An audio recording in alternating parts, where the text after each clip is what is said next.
हाँ जी, नमस्कार, good morning, स्वागत आप सभी का। क्या हाल है, कैसे हैं आप लोग सभी।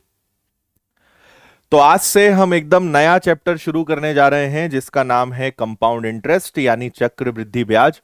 मैथ्स में एक बहुत ही ज्यादा महत्वपूर्ण रोल निभाने वाला चैप्टर कंपाउंड इंटरेस्ट। ठीक है। तो एकदम बेसिक से समझेंगे, सारी मेथड समझेंगे, सारी चीजें समझेंगे, पूरा अच्छे से आप समझना। बहुत मजा आएगा आपको इसमें, है ना। और इसके जो सारे दाव पेच हैं, सारे फंडे हैं, वो सब आपको एकदम हिला देंगे और मजा आ जाएगा। शुरू के 2 दिन जो हैं, देखिए ये चैप्टर काफी बड़ा है, काफी सारी चीजें हम इसमें सीखेंगे। बेसिक बात बस ये है कि शुरू की जो 2 क्लासेस हैं, इसको थोड़ा सा बस आपको समझने में मेहनत करना है, क्योंकि शुरुआत में एकदम चीजें नई नई होंगी, अलग अलग मेथड्स होंगी, चार चार पांच पांच मेथड्स हम सीखेंगे। लेकिन मैं इतना गारंटी आपको कर रहा हूं कि 2 क्लासेस बेसिक सीखने के बाद आपको इस चैप्टर में इंटरेस्ट आएगा, आपका ये फेवरेट चैप्टर बन जाएगा। इतना मैं आपको गारंटी के साथ बोल सकता हूं, बहुत मजा आएगा। लेकिन शुरुआत में काफी कठिन लगता है, पर 2 घंटे पढ़ने के बाद, मतलब आज और कल की जब क्लास हो जाएगी, आपको एकदम आनंद की प्राप्ति हो जाएगी। आपका फेवरेट चैप्टर बना दूंगा मैं, इतनी गारंटी है। ठीक है, चलें करें शुरुआत। सभी का स्वागत, जय हिंद, राम राम, जय श्री राम, राधे राधे, सत श्री अकाल, केम छो, कसा हेत, केमो नाचो, की हालचाल। ठीक है, एकदम मस्त। ब्लू लाइट कट चश्मा ले लिया है, बहुत बढ़िया, आराम है अब आंखों को। बिल्कुल। चलिए आइए करते हैं शुरुआत यहां से। देखो सुनते जाना थोड़ा, शुरुआत में आप ध्यान से। कंपाउंड इंटरेस्ट, जिसको हिंदी में हम क्या बोलते हैं, हिंदी में हम बोलते हैं चक्रवृद्धि ब्याज। और साधारण ब्याज आपने सीखा, साधारण ब्याज की जो बेसिक चीजें वो सारी यहां पे काम आएंगी। मूलधन, मिश्रधन, ब्याज दर, समय, ये सब बातें जो यहां पे समझ में आपको आनी है। देखिए, पहली बात तो यह है कि इसे दुनिया का 8वां आश्चर्य कहा जाता है। ठीक है, चक्रवृद्धि ब्याज को दुनिया का 8वां आश्चर्य कहा जाता है। कारण क्या है, एक बहुत फेमस कोट है, मुझे याद नहीं, आइंस्टाइन या न्यूटन किसी ने कहा है कि जो चक्रवृद्धि ब्याज समझ जाता है वो कभी चक्रवृद्धि ब्याज पे नहीं करता, अदा नहीं करता। और जो नहीं समझ पाता है वो जीवन भर चक्रवृद्धि ब्याज भरते रहता है। तो बात बड़ी छोटी सी है, लेकिन बहुत गहरा मैसेज इस लाइन में है। आपको आगे समझ में आएगा कि चक्रवृद्धि ब्याज क्यों इतना खतरनाक है, क्यों इतना कातिल मेथड जो है ये बनाई हुई है ना। क्योंकि ये जैसे जैसे समय बढ़ेगा बड़ी तेजी से ये बढ़ता है ना। करते हैं उस पर हम चर्चा। तो सबसे पहली चीज, ये एक ऐसा चैप्टर है जिसमें एक मेथड से काम नहीं हो पाएगा। यहां पे आपको 4 या 5 मेथड सीखनी पड़ेंगी, है ना। सबका अपना अलग फायदा है, सबका अपना एक अलग इंपॉर्टेंस, एक रोल है। कभी कोई मेथड से आंसर आपका 5 सेकंड में आ जाएगा, कभी किसी दूसरी से आएगा, कभी किसी मेथड से ज्यादा टाइम लगेगा। तो आपको मैं पहले ही बता रहा हूं कि आपको इसमें बहुत सारी मेथड सीखनी है। शुरुआत में कंफ्यूजन होगा, लेकिन 2 क्लासेस के बाद आपको कोई कंफ्यूजन इसमें नहीं होगा, पूरी मेरी गारंटी है ना। बस फुल स्क्रीन करके और मजे से पढ़ो, जो जो चीजें मैं समझा रहा हूं आगे आपको सब समझ में आएगा। तो यहां पे अगर हम सबसे पहले बात करें फॉर्मूले की, तो आपको पता ही है कि अपने को फॉर्मूले से है एलर्जी, फॉर्मूले से हम पढ़ेंगे नहीं। तो 5 मेथड में से आपकी एक मेथड तो गई, है ना। अब हमें जो सीखना है, एक ट्री मेथड है, एक डायरेक्ट इफेक्टिव रेट कंसेप्ट है, एक रेशो फ्रैक्शन वाला कंसेप्ट है, और X plus Y X Y upon 100 वाला फंडा है। चारों मेथड्स को हम डिटेल में सीखेंगे, ये क्या होते हैं, कैसे वर्क करते हैं, है ना।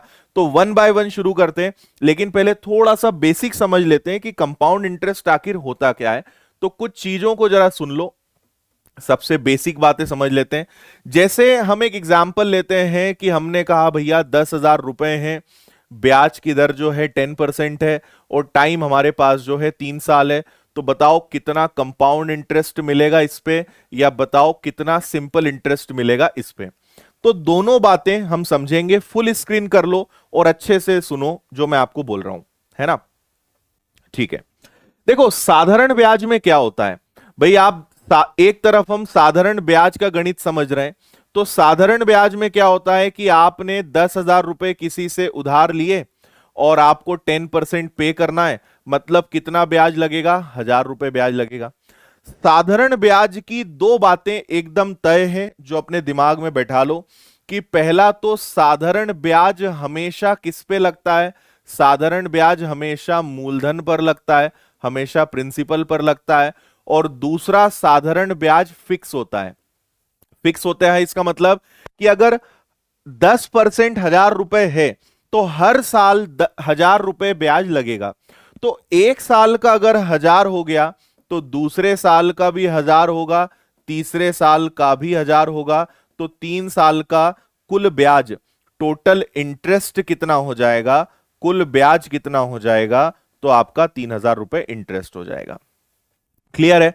तो दो बातें, साधारण ब्याज हमेशा मूलधन पर लगता है, प्रिंसिपल पर लगता है, और एक साल का जो तय हो गया वो हमेशा उतना ही लगेगा।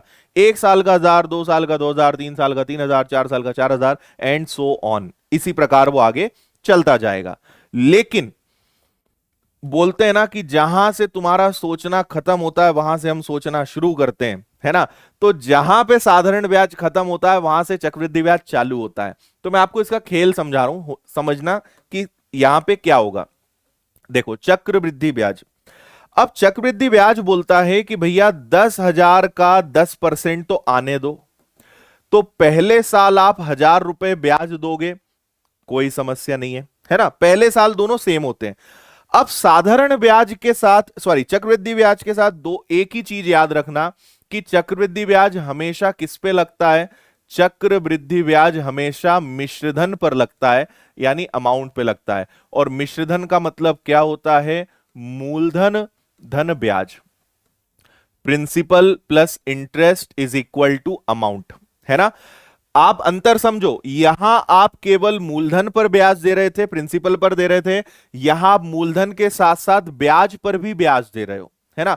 चक्रवृद्धि ब्याज मतलब हर बार जो ब्याज लगेगा उस पर भी बार बार आपको ब्याज देना है। इसे हम बोलते हैं कंपाउंड इंटरेस्ट, ब्याज पर ब्याज, है ना? और जब भी मैं पढ़ाता हूं तो एक एग्जाम्पल हमेशा देता हूं, और वो है गन्ने का रस। ठीक है, आपने देखा होगा गन्ने का रस निकालने का सिस्टम क्या होता है। उसको मशीन में एक बार डाला, फिर 2 बार, फिर 3 बार, फिर 4 बार। आपको लगेगा बस अब तो पूरा खत्म हो गया, अब उसमें से जितना निकलना था निकल गया। आपको लगेगा बस हो गया, लेकिन सामने वाला जो जूस निकालने वाला है फिर एक बार डालेगा। फिर आपको लगेगा शायद ये आखिरी बार है, फिर एक बार डालेगा। फिर आपको लगेगा शायद ये आखिरी बार है, तो उसमें नींबू रख के फिर आखिरी बार एक और निकालेगा। तो वो लगातार जब तक एकदम ऐसा पूरा सूख ना जाए वो, तब तक उसको वो जो है निचोड़ता ही वो रहता है। तो चक्रवृद्धि ब्याज भी वही बात है, ब्याज पर ब्याज पर ब्याज। अभी जब मैं पूरा चार्ट बनाऊंगा तो आपको समझ में आएगा कि क्यों हमने इसको गन्ने के रस से जोड़ा है। तब तक निकालते जाओ, तब तक निचोड़ते जाओ, जब तक एक एक बूंद भी अपने को ना मिल जाए, है ना? तो चलो, पहले साल क्या हुआ? पहले साल ये हुआ, फिर मैं आपको तीनों साल का भी कंपैरिजन बताता हूं तो आपको बहुत अच्छे से समझ में आएगा, है ना? मैंने कहा है 2 घंटे, 2 घंटे आपको बस इसका बेसिक समझना है, मतलब 2 लेक्चर्स आप समझ लो। 2 लेक्चर तक चुपचाप बस अच्छे से मन लगा के सुनते जाओ, है ना, कि क्या हो रहा है, कैसे हो रहा है। फिर आपको अपने आप आगे की चीजें समझ में आएंगी, है ना? तो मुझे बताइए, 10,000 का 10% कितना हो गया? 1,000। मतलब 10,000 तो मैंने आपको उधार दिया था, ठीक है, और 1,000 रुपए उस पर ब्याज लग गया।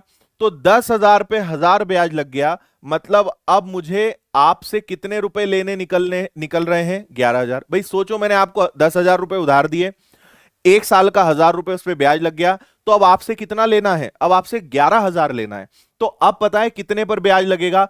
अब 10,000 पे ब्याज नहीं लगेगा, अब 11,000 पे ब्याज लगेगा। तो 11,000 का 10% कितना होता है भैया? 1,100 होता है। आ रही बात समझ में? अब 11,000 आपसे लेना था, 1,100 रुपए आपके ऊपर और चढ़ गए, और ब्याज जुड़ गया। तो 11,000 में 1,100 रुपए जुड़ेंगे तो ये बनेगा 12,100। अब आपसे 12,100 लेना निकल रहा है, अब मैं आपसे इसका 10% लूंगा, जो आएगा कितना? 1,210 रुपए। आ रही बात समझ में? अब तीनों का टोटल कर लो, तो तीनों का टोटल करोगे 0, फिर यहां टोटल करोगे 1, फिर यहां टोटल करोगे 3, फिर यहां टोटल करोगे 3। तो आपने यहां पे कुल कितना ब्याज चुका दिया? आपने यहां पर चुका दिया 3,310 रुपए ब्याज आपने यहां पे चुका दिया।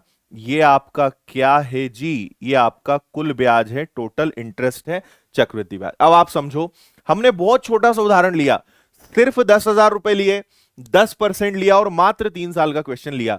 तो आप साधारण ब्याज 3,000 चुका रहे हो, जबकि वहीं चक्रवृद्धि ब्याज कितना चुका रहे हो? 3,310। ये मुद्दे की बात है। ठीक, इतनी बात समझ में आई। एक बार फिर मैं बता रहा हूं कि आपको यहां पे मूलधन और ब्याज दोनों पर ब्याज देना होता है। पहले साल तो भाई 10,000 पे ब्याज दोगे, 10% कितना हो गया? 1,000। 10,000 और 1,000 यानी अब मिश्रधन कितना बन गया? 11,000। अब 11,000 पे 10% ब्याज निकालोगे, है ना? अब 11,000 पे और ब्याज जोड़ के अब आपका मिश्रधन कितना हो गया? 12,100। अब इस पर 10% दोगे तो ऐसे जो ब्याज जुड़ता जाता है उस पर भी आप आगे लगातार ब्याज देते जाते हो। ठीक है, और हर बार ब्याज पर बार बार ब्याज लगेगा। आप ऐसे मत सोचना कि सर इस पे एक बार ब्याज दे तो दिया। हर ब्याज पे हर वर्ष बार बार आपको ब्याज देना है, ये एकदम परम सत्य है। ठीक है जी। दूसरी बात, आपको मैं एक छोटा सा एग्जांपल देता हूं। आपके घर में जो भी ईएमआई चल रही हो, आप कैलकुलेट करना, आपको आश्चर्यजनक परिणाम आपको मिलेंगे। क्योंकि आप मान के चलिए कि 15-20 साल में हम जितना भी ये मार्केट से फाइनेंस कराते हैं, लोन लेते हैं, कार घर जो भी खरीदते हो ना, ये हमेशा चक्रवृद्धि ब्याज पे मिलता है। और आप कैलकुलेट करके देख लेना, लगभग 15 से 20 साल में आप 2 से 2.5 गुना पैसा जमा कर देते हो। फॉर एग्जाम्पल, आपने 20 लाख का लोन लिया है, अगर 15 साल के लिए या 20 साल के लिए भी आपने लिया है ना, तो आप 20 लाख के बदले किश्तों में लगभग 45 लाख से 50 लाख भर दोगे और आपको पता भी नहीं चलेगा। ये ताकत है कंपाउंड इंटरेस्ट की। आप 2 से 2.5 गुना पैसा जो है जमा कर देते हो आने वाले 15-20 साल में, और यही एक्चुअल में असली बैंक की या जिससे भी आप फाइनेंस कराते हो उसकी ये कमाई है। आ रही बात समझ में? तो ये तो मैंने आपको एक बहुत बेसिक बात बताई कि सिंपल इंटरेस्ट कैसे चलता है, कंपाउंड इंटरेस्ट कैसे चलता है। अभी हम इसकी और गहराई में चलेंगे। तो अब हम 1 बाय 1 ये सारी मेथड समझेंगे। तो सबसे पहले शुरुआत करते हैं ट्री मेथड से। फॉर्मूले की तो हम कोई बात ही नहीं करेंगे, है ना। सबसे पहले हम समझेंगे कि ट्री मेथड क्या होती है ना। तो इसको समझना ध्यान से, व्हाट इज ट्री मेथड। देखो, फिर से हम एक छोटा सा उदाहरण ले लेते हैं। वापस से हमने कहा कि भैया मूलधन आप 10,000 ले लो, सबसे सिंपल उदाहरण है। ब्याज की दर भी आप 10% ले लो, समय आप 3 वर्ष ले लो। तो बताओ कितना चक्रवृद्धि ब्याज अपने को मिलेगा। तो सुनिएगा बात ध्यान से, 10,000 10% 3 साल, कितना चक्रवृद्धि ब्याज लगेगा। तो हम यहां क्या करेंगे, यहां लिखेंगे पहला साल, यहां लिखेंगे दूसरा साल, यहां लिखेंगे हम तीसरा साल। ठीक है। 10,000 का 10% कितना होता है? ध्यान से सुनते जाना सब लोग। 10,000 का 10% कितना होता है? तो ये होता है 1,000। तो पहले साल ब्याज कितना लगेगा? पहले साल ब्याज लगेगा 1,000 रुपए। ठीक है, 1,000 रुपए। फिर दूसरे साल क्या होगा? 10,000 का 10% कितना होगा? 1,000। अब यहां से खेल शुरू होता है। हमेशा चक्रवृद्धि ब्याज का खेल कहां से शुरू होगा? दूसरे साल से। दूसरे साल से वो आपको उसका असली रंग दिखाना शुरू करेगा। ठीक है। तो अब दूसरा साल बोलेगा पहले साल से कि मुझे ब्याज दो, है ना।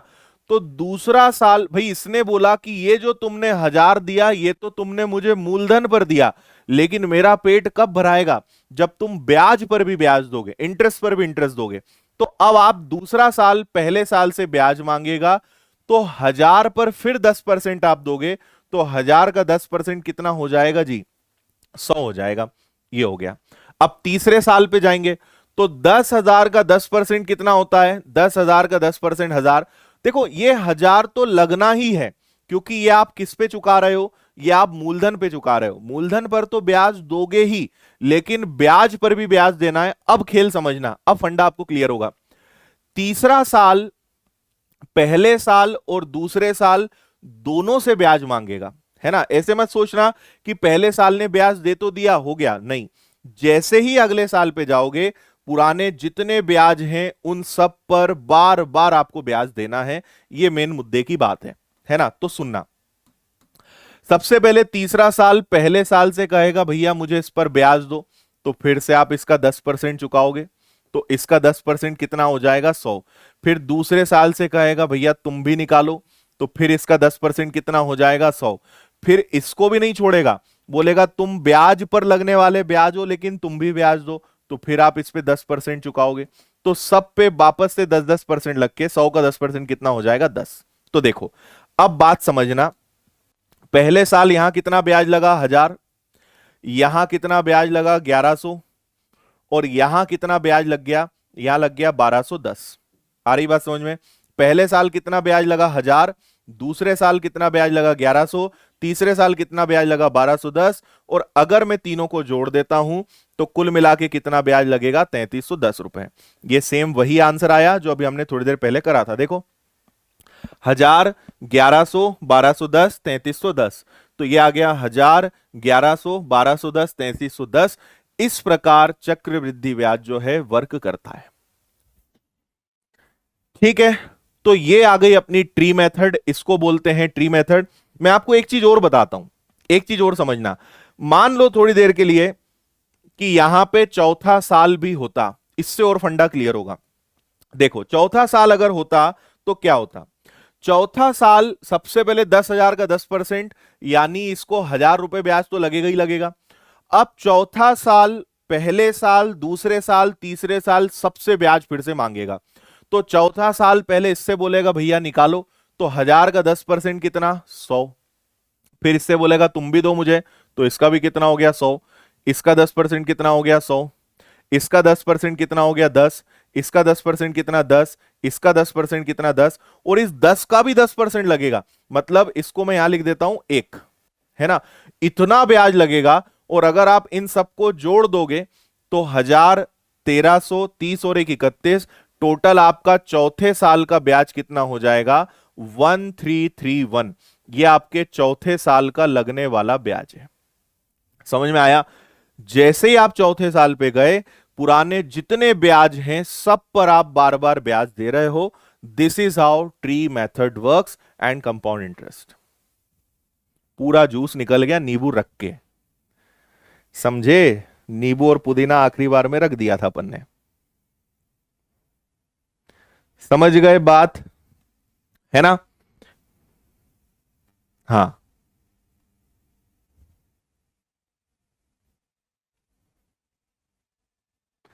ठीक है भाई।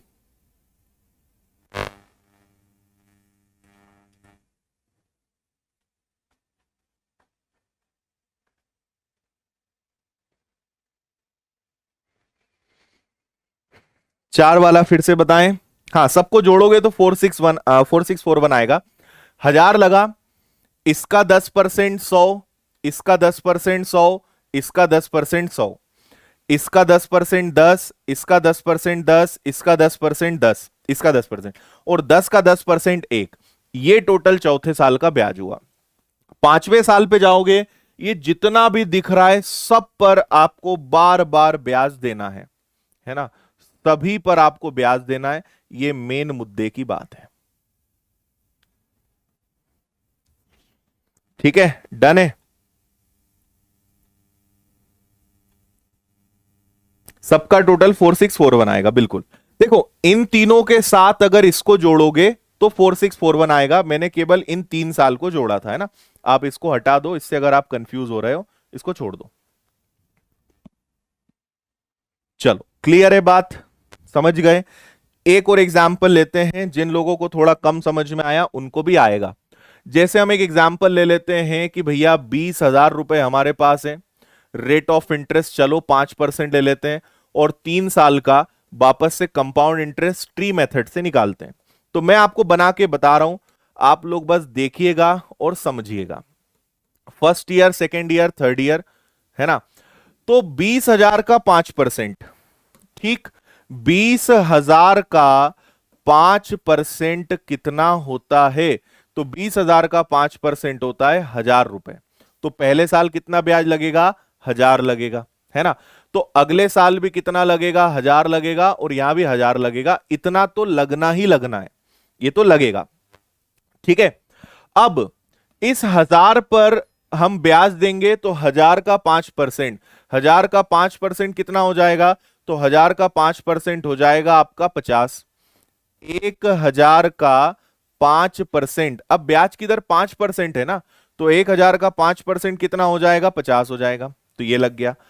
अब ये तो काम खत्म हो गया। अब तीसरा साल इन तीनों से ब्याज मांगेगा, तो 1000 का 5% 50, इस 1000 का 5% 50, और इस 50 का भी 5%। 50 का 5% कितना आएगा, तो ये आएगा 25/10 यानी 2.5। आ रही बात समझ में? इसका 10%, इसका 5% और इसका भी 5%। तो इन सबको जोड़ देंगे, 1000 1000 1000 कितना हो गया, 3000। 50 50 50 150 और 2.5। तो 3150 में 2.5 जोड़ेंगे, 3152.5। ये पूरे 3 साल का ब्याज आपका आएगा। ये मेन बात है, ठीक है। हाँ, 3152.5 बिल्कुल ठीक। कोई दिक्कत परेशानी किसी को? चलो एक बात आपको और बता देते हैं। एक चीज आप और यहां पे सब लोग विशेष रूप से ध्यान रखना, मैं आपको जो समझा रहा हूं वो सुनना, या इसी में बता देता हूं। ये जो पहले साल की लेयर होती है ना, ये जो फर्स्ट ईयर होता है, ये हमेशा कॉमन होता है। कॉमन होता है मतलब कि ये सिंपल इंटरेस्ट भी होता है और ये कंपाउंड इंटरेस्ट भी होता है। मैं आपसे कहूंगा 20,000 पर 5% के हिसाब से 3 साल का साधारण ब्याज बताइए, तो 1000 + 1000 + 1000 टोटल साधारण ब्याज कितना हो जाएगा, 3000। और अगर 3000 रुपए साधारण ब्याज लगा है तो चक्रवृद्धि ब्याज भी 3000 तो लगेगा ही, है ना। तो 3000 साधारण ब्याज होता है, ये हमेशा पहली वाली जो लाइन होती है ये अपने आप में साधारण ब्याज होती है ना। अगर आपको साधारण ब्याज कैलकुलेट करना है तो पहली लाइन में जो जो लिखा है सबको जोड़ दो, वो साधारण ब्याज है। और अगर इतना साधारण ब्याज लगा है तो इतना कंपाउंड इंटरेस्ट तो लगेगा ही लगेगा, और इसके नीचे जितना होता है ये सब ब्याज के ऊपर लगने वाला ब्याज का कैलकुलेशन होता है। तो ये केवल और केवल चक्रवृद्धि ब्याज में ही जुड़ेगा। इसलिए जो फर्स्ट लेयर होती है इसको हम क्या बोलते हैं कि ये कॉमन है, ये सबके अंदर है ना, ये एकदम कॉमन हो जाएगा। आ रही है बात समझ में? चलो अब मैं आपको इसके बारे में और एक चीज बता देता हूं कि ये मेथड आपको कब कब ज्यादा काम आनी है, इसको थोड़ा सा आप याद रख लेना। ट्री मेथड आपको ज्यादा कब काम आएगी, जब आपको रेट फ्रैक्शंस में दिए हो, जब आपको दर भिन्न में दी हुई हो, तब ये मेथड आपको बहुत काम आनी है। और दूसरा, जब आपको टाइम, जब भी समय आपको मंथ्स में, महीनों में या दिन में दिए रहेंगे, तब भी ये मेथड काम आएगी। तो ट्री मेथड का फायदा कब मिलेगा, जब दर जो है भिन्न में होगी या आपको यहां पे समय दिया रहेगा दिन में या महीने में। मैं आगे आपको बताऊंगा। अभी हम एक अगला एग्जाम्पल लेते हैं। 21,600 रुपए हमारे पास मूलधन है, ब्याज की दर 16(2/3% है और समय हमारे पास फिर से 3 वर्ष है। तो बताइए कितना चक्रवृद्धि ब्याज मिलेगा। तो अगर ऐसी दर होगी ना तो ये अपने लिए बहुत काम का होता है ट्री मेथड, है ना। आपको पता है कि 16(2/3% को हमने प्रतिशत में सीखा है कि इसको हम क्या बोल सकते हैं, 1/6। तो आइए, ये हो गया आपका पहला साल, ये हो गया आपका दूसरा साल, ये हो गया आपका तीसरा साल। बात क्लियर है? 21,600 का 1/6 निकालेंगे क्योंकि ये ब्याज लगेगा। तो 21,600 का 1/6, तो 6 का भाग देंगे, 6 तिया 18, बचेगा 3 और 6, 6 और 6 36। और अगर पहले साल का ब्याज 3600 है तो दूसरे साल भी 3600 लगेगा, तीसरे साल भी 3600 लगेगा। ये तो लगना ही लगना है। क्यों? क्योंकि ये लगेगा आपके मूलधन पर, प्रिंसिपल पर। ठीक है, अब ब्याज पे ब्याज का खेल शुरू होता है। तो आप इस पर फिर 16 से ही 2/3 या 1/6 ब्याज दोगे, तो 3600 में 6 का भाग दोगे तो 600 रुपए ब्याज आएगा। दूसरा साल का पेट भर चुका है। तीसरा साल बोलेगा मुझे इन तीनों पर ब्याज चाहिए, तो 3600 का 1/6 600, इस 3600 का 1/6 600, और इस 600 का भी 1/6 कितना आएगा, 100। ये हो गया तीसरे साल का ब्याज। अब आप सबको जोड़ देंगे। 3600 प्लस 3600 प्लस 3600 ये होता है आपका 10,800। 600 प्लस 600 प्लस 600 1800 और एक जोड़ के बन जाएगा आपका 1900। तो अगर मैंने सबको जोड़ दिया तो 2 जीरो, 8 और 9 17 का 7 कैरी हो जाएगा 1, ये आ जाएगा 2 और ये आ जाएगा 1। तो 12,700 रुपए 3 वर्षों में कुल चक्रवृद्धि ब्याज लगेगा। ये आपके क्वेश्चन का आंसर है, 12,700 रुपए। बिल्कुल ठीक है ना। सिर्फ आप बस देखते चलो, सुनते चलो, सब धीरे धीरे समझ में आएगा, है ना। आप तो ये सोचो कि ठीक है जितना समझ में आ रहा है देखते रहो। मैंने आपसे सिर्फ 2 दिन मांगे, 2 क्लासेस मांगी, 2 क्लासेस मुझे पढ़ा देने दो, उसके बाद आपको कोई डाउट नहीं रहेगा। लेकिन आप जितना उथल पुथल करोगे, जितना जंप करोगे, उतना आपको दिक्कत आएगी, है ना। इसलिए चुपचाप पढ़ो, अच्छे से सुनते रहो, सब समझ में आएगा एट द एंड कि ये सब खेल चल क्या रहा है। क्योंकि शुरुआत में ये थोड़ा कॉम्प्लिकेटेड होता है, लेकिन बाद में ये बहुत इजी हो जाएगा और आपको बहुत आनंद आएगा इसमें, है ना। इसलिए जैसा बोल रहा हूं वैसा करो, बाद में ना मजा आए तो बोलना, ठीक है। 1/6 कैसे आया, प्रतिशत चैप्टर पढ़ो, सब समझ में आएगा कहां से आया। ये प्रतिशत में आपको सिखाया है, ठीक है, डन है।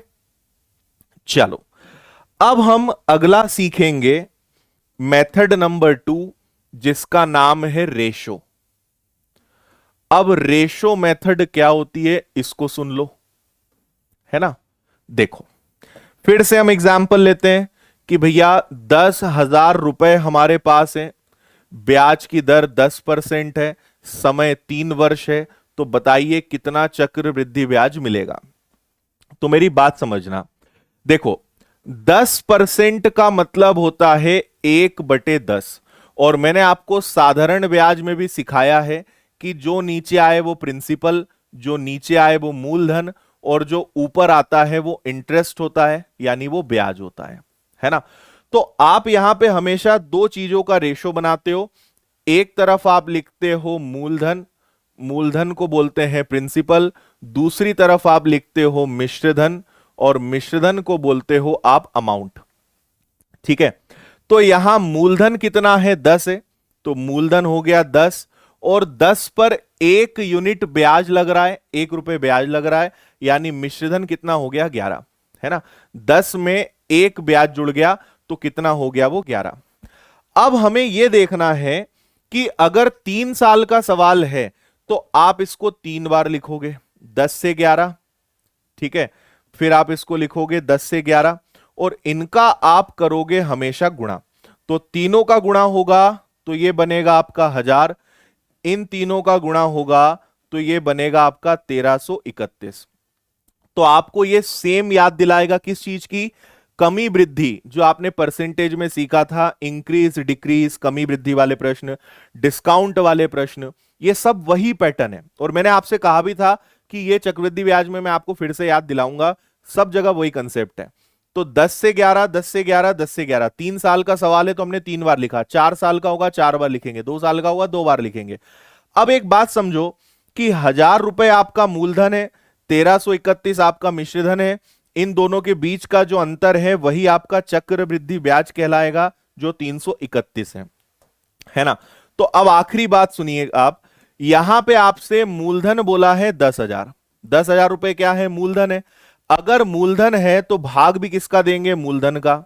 और आपसे अगर बोलेंगे मिश्रधन बताओ तो किसका गुणा करोगे, 1331 का। आपसे बोलेंगे सिर्फ चक्रवृद्धि ब्याज बताओ तो किसका गुणा करोगे, 331 का।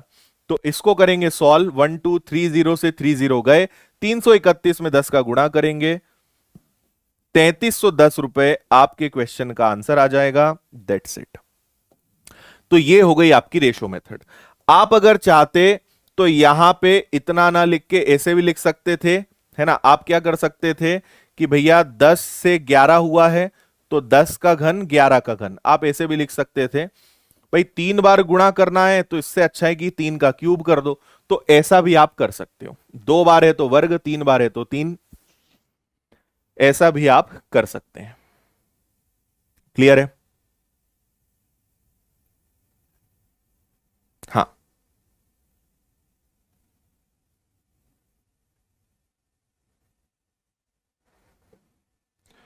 समझ में आई बात? हाँ, एक और रेशो मेथड होती है 3-3-1, उससे नहीं करना है, वो कोई काम की नहीं है, टाइम वेस्टिंग वाली वो। देखो 3 साल 4 साल सब में बताऊंगा, है ना। रेट आपका पॉइंट में आ जाए, भिन्न में आ जाए, नॉर्मल आ जाए, सब चीजों का जवाब दूंगा, लेकिन स्टेप बाय स्टेप चलेंगे अपन, क्रम से चलेंगे। हम्म, ठीक है। लास्ट स्टेप में रिपीट कर देता हूं। देखो 10,000 रुपए मूलधन है, ये अनुपात चैप्टर आपने पढ़ा होगा, अनुपात पढ़ के बिना पढ़े इस चैप्टर को मत पढ़ना। अनुपात, देखो अनुपात और प्रतिशत पढ़ने के बाद ही मैथ्स में कोई भी चैप्टर पढ़ना। अगर अनुपात नहीं पढ़ा है, प्रतिशत नहीं पढ़ा है, तो कोई भी चैप्टर मत पढ़ो। पहले अनुपात और प्रतिशत को अच्छे से करो, उसके बाद कोई भी चैप्टर पढ़ो, आपको कोई दिक्कत नहीं आएगी। अब यहां अनुपात की जरूरत क्या पड़ी? भाई मूलधन है तो भाग मूलधन का देंगे, पूछा आपसे ब्याज है तो गुणा ब्याज का करेंगे। ये आपने अनुपात वाले चैप्टर में खूब किया है, तो इसलिए ये बेसिक वहां का काम आएगा, है ना। चलिए एक और एग्जाम्पल आपको देते हैं, इसको थोड़ा और सुनिएगा। अभी हमने थोड़ी देर पहले जो किया था, भाई हमने कहा कि 21,600 रुपए है, ब्याज की दर 16 सही 2/3% है, समय हमारे पास 3 वर्ष है, तो बताइए कितना चक्रवृद्धि ब्याज लगेगा। अब इसको रेशो मेथड से करते हैं, हमने ट्री मेथड से किया था, अब रेशो मेथड से कर रहे हैं, सुनिएगा। 16 सही 2/3 का मतलब 1/6 होता है, हम जानते हैं। जो नीचे वो प्रिंसिपल, जो ऊपर वो इंटरेस्ट मूलधन और ऊपर लगने वाला ब्याज। तो एक तरफ लिखेंगे प्रिंसिपल यानी मूलधन, एक तरफ लिखेंगे अमाउंट यानी मिश्रधन, है ना जी। तो 6 पर एक ब्याज लगेगा, तो अगर ये मूलधन 6 है तो ब्याज कितना हो जाएगा 7। कितने साल का अमाउंट कितना हो जाएगा 7, 6 में 1 जुड़ जाएगा। 3 साल का सवाल है तो आप इनका घन कर दो, या आप चाहो तो 6-7 6-7 6-7 लिखकर भी हल कर सकते हो, है ना। 6 का घन बन जाएगा 216, 7 का घन बन जाएगा 343। ये मूलधन है, ये मिश्रधन है, और अगर इन दोनों का मैं अंतर देख लूंगा तो मुझे वो ब्याज मिल जाएगा, चक्रवृद्धि ब्याज। तो 343 में से 216 घटाते हैं, ठीक है। तो 13 में से 6 जाएगा तो 7 बचेगा। इसके बाद यहां पे कितना बचेगा? इधर आपने कैरी ले लिया तो यहां 3 बचा, 3 में से 1 गया तो 2, और 3 में से 2 गया तो 1। यहां 127 यूनिट क्या लग रहा है? ब्याज लग रहा है। चलिए अब मुझे बताइए कि 21,600 रुपए अगर मूलधन है तो भाग भी हम किसका देंगे? मूलधन का देंगे। और पूछा आपसे ब्याज है, चक्रवृद्धि ब्याज, तो गुणा करेंगे 127 का। ये 100 बार कटेगा, 100 में गुणा करोगे तो बड़ी ही आसानी से आपको पता चल जाएगा 12,700 रुपए। ये आपके क्वेश्चन का आंसर है। और आपको मैं याद दिला दूं कि यही आंसर हम इधर भी लाए थे। देखो 21,600, 16 2/3, 3 साल का, यहां भी ब्याज कितना आया था? 12,700। तो ये ट्री मेथड हो गई। ये हमारी जो है अगली कौन सी मेथड हो गई?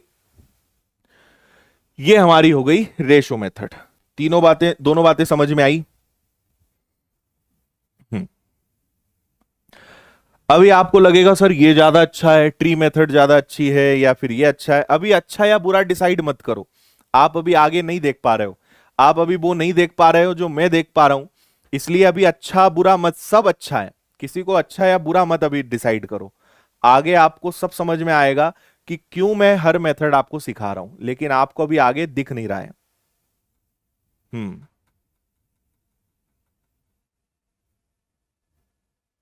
इन मेथड से 40 साल का कैसे निकालेंगे? ऐसे ही निकालेंगे, कुछ नहीं करना है। इसकी घात 40, दोनों की घात 40 कर देना और कर देना। दीपा जी, इतना दिमाग आपको किसने दे दिया?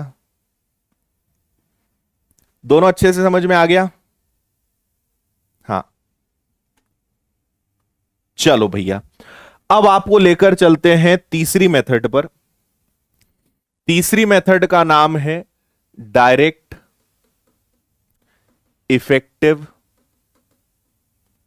Rate method. यह भी बहुत काम की मेथड है। सबके अपने फायदे हैं, सबके अपने नुकसान है। नुकसान तो नहीं है, सबकी अपनी एक सीमा है, एक लिमिटेशन है, वो मैं आपको भी सिखाऊंगा, सब बताऊंगा, है ना। चलो अब देखो डायरेक्ट इफेक्टिव रेट कंसेप्ट क्या होता है, मैं आपको कुछ चीजें बताता हूं। जैसे आप ऐसे समझ लीजिए, ये हमने लिख दिया फर्स्ट ईयर, ये लिख दिया मैंने फर्स्ट ईयर, और इधर मैंने लिख दिया, ऐसे कर लेते हैं, एक मैंने लिखा फर्स्ट ईयर, ये क्या हो रहा है? फर्स्ट ईयर, सेकेंड ईयर, और ये मैंने लिख दिया थर्ड ईयर, है ना। कुछ मैं रेट लिख देता हूं, जैसे मान लो 5% हो गया, ठीक है, फिर एक अपना 10% हो गया, फिर मान लीजिए एक 6% हो गया, 6% ले लेते हैं और 10% ले लेते हैं। मैं आपको पहले थोड़ी सी इसकी भूमिका बता रहा हूं कि ये कैसे वर्क करता है, फिर आपको इसका बेसिक बताऊंगा, ठीक है। हाँ बिल्कुल। हाँ, मैं आपको ये बताना भूल गया, जैसा देश वैसा बेस वाला कंसेप्ट है, जैसा प्रश्न होगा वैसी मेथड अपने को लगानी पड़ेगी, है ना। जैसा माथा वैसा टीका, जैसा प्रश्न वैसा मेथड, ठीक है। 5% का पहला साल कितना होता है? 5% होता है। दूसरा साल कितना होता है? 10.25 होता है। और तीसरा साल कितना होता है? 15.76 होता है। अगर पहले साल का 6% है तो दूसरे साल का भी, पहले साल का 6, दूसरे साल का कितना होता है? 12.36, और तीसरे साल का कितना होता है? 19.1। अगर 10% है तो पहले साल का 10%, दूसरे साल का 21%, तीसरे साल का 33.1%। ये कहां से आया, कैसे निकाला, ये सब बातें मैं बताऊंगा। अभी आप इन बातों की चिंता मत करना कि सर ये सब कहां से आ गए, है ना, ये मेरी जिम्मेदारी है, मैं आपको ये सिखाऊंगा, ठीक है। बस जो मैं बोलूं वो करते रहा करो, सब समझ में आएगा आपको।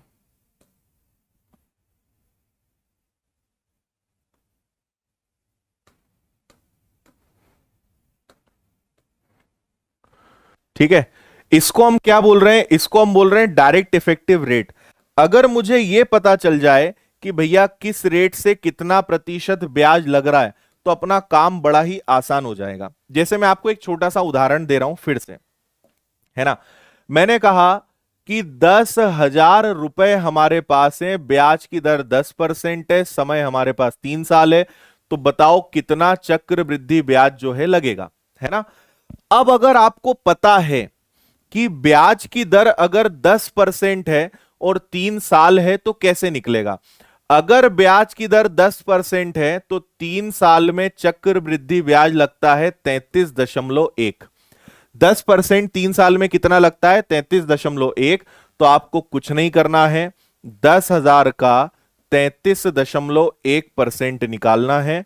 तो 10,000 गुणा 33.1 बटे में प्रतिशत का 100 और दशमलव का 10 और काटा पीटी करेंगे, 123 123, इसका गुणा करोगे तो सीधा 3 साल में कितना ब्याज लगेगा? 3,310। ये आपके क्वेश्चन का आंसर है। लेकिन ये कब बता पाओगे? जब आपको रेट्स याद होंगे कि हां ये चीजें इनकी होती है। आ रही बात समझ में, है ना। तो यहां पे आपको दूसरा साल, तीसरा साल, चौथा साल कैसे निकालना है वो मैं आपको सिखाऊंगा। ये कैसे आया वो मैं आपको बताऊंगा। लेकिन मैंने आपको पहले फायदा बताया कि अगर आपको याद है कि 10% का तीसरा साल 33.1% होता है तो आप डायरेक्ट आंसर निकाल दोगे, सबसे आसान। ये लेकिन तभी लगेगा, इसमें कोई भिन्न वाला दर आ जाएगा तो वर्क नहीं करेगा, दशमलव वाला आ जाएगा तो वर्क नहीं करेगा। 2 3 4 5 6 8 9 10 11 12 ऐसे अगर ब्याज की दर है तो यह मेथड सबसे बेस्ट है ना।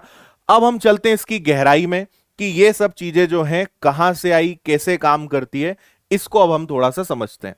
तो अब हम बनाएंगे एक चार्ट, ठीक है। अगर ब्याज की दर 10% हो तो एक चार्ट मैं आपको बना के बता रहा हूं, आप बस देखना।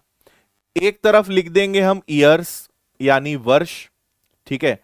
एक तरफ लिखेंगे सिंपल इंटरेस्ट, एक तरफ लिखेंगे कंपाउंड इंटरेस्ट, और इनके बीच में आने वाला जो अंतर होगा, जो डिफरेंस होगा, उसको हम इधर लिख देंगे, ठीक है।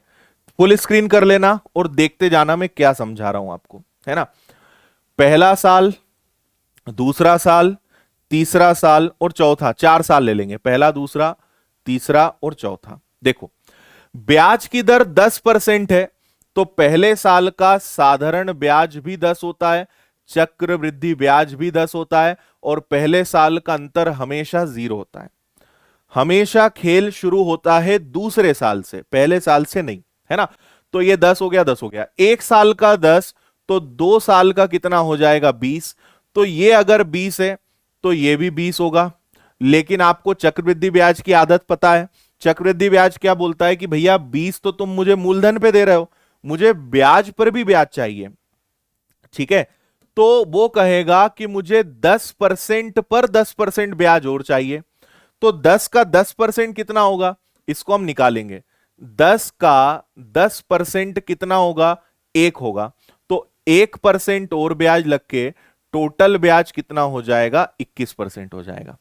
भाई 1 साल का 10 तो 2 साल का 20, लेकिन ब्याज पर भी ब्याज लगेगा। तो 10 पिछले साल ब्याज था 10, 10 पे 10% कितना होगा, 1। तो 2 साल का चक्रवृद्धि ब्याज कितना हो गया, 21। तो अब देखो जरा दोनों में कितने का अंतर आ गया, दोनों में 1% का अंतर आ गया।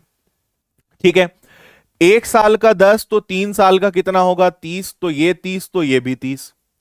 अब खेल समझना, अब ये क्या कहेगा कि मुझे इस पर भी ब्याज दो और मुझे इस पर भी ब्याज दो, है ना।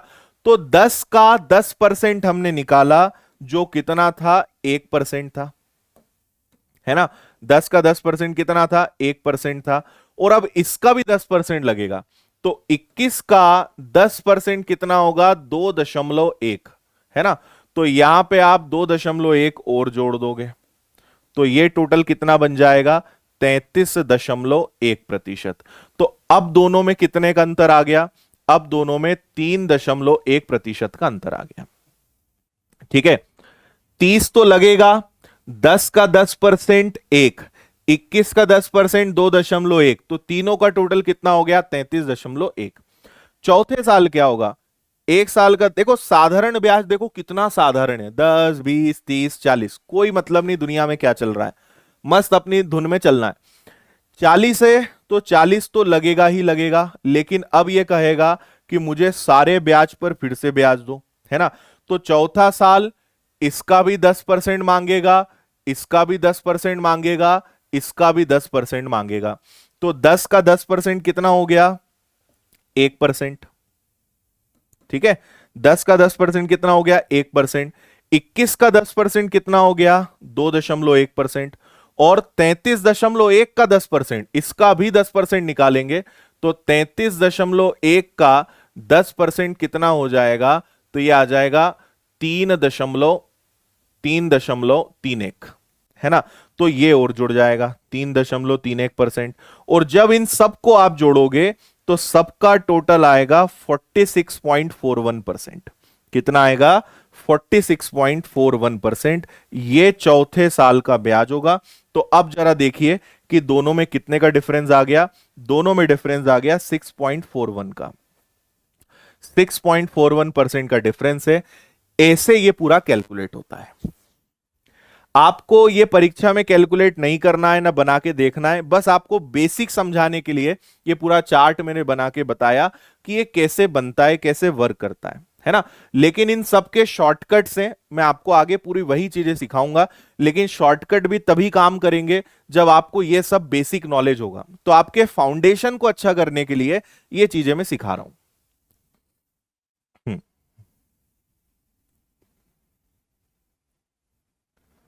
बिल्कुल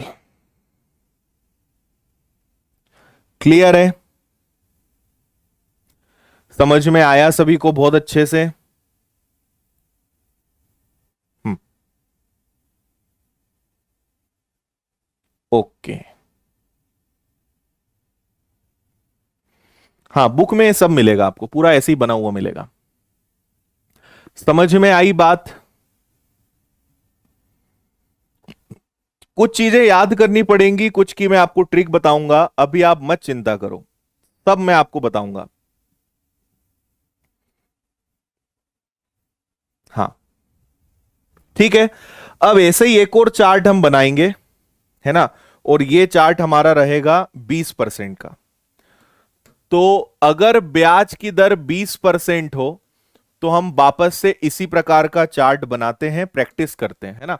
एक तरफ लिखेंगे ईयर, फिर हम लिखेंगे सिंपल इंटरेस्ट, फिर हम लिखेंगे कंपाउंड इंटरेस्ट, और इधर लिखेंगे इनके बीच जो आने वाला डिफरेंस है वो, है ना। देखते जाना आप तो कैसे बनेगा। देखो, अगर पहले साल का 20% है तो ये भी 20 होगा, और दोनों में डिफरेंस कितने का आएगा, 0 का।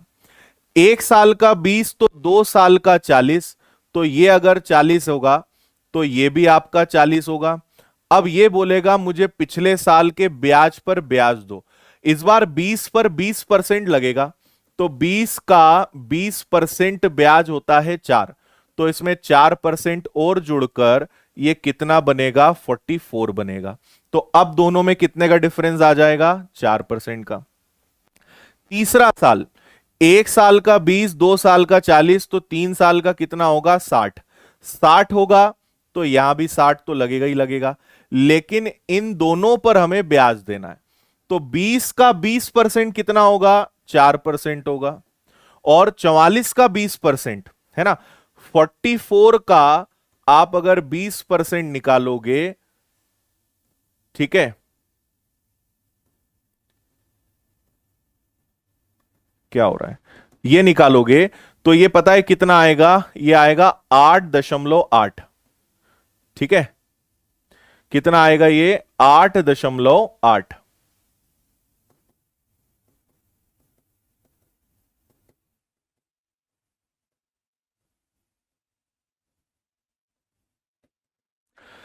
और ये इसमें जब जुड़ेगा 8.8%, ठीक है, तो ये बनेगा आपका 72.8। और अब जब आप दोनों में डिफरेंस देखोगे तो दोनों में डिफरेंस आएगा 12.8 का, 12.8 का। ऐसे ये कैलकुलेट होगा। तो जैसे ही मैंने कहा 20% का तीसरा साल, तो आपका जवाब होना चाहिए 72.8%। ठीक है, इतनी बात आपको समझ में आई। हम्म,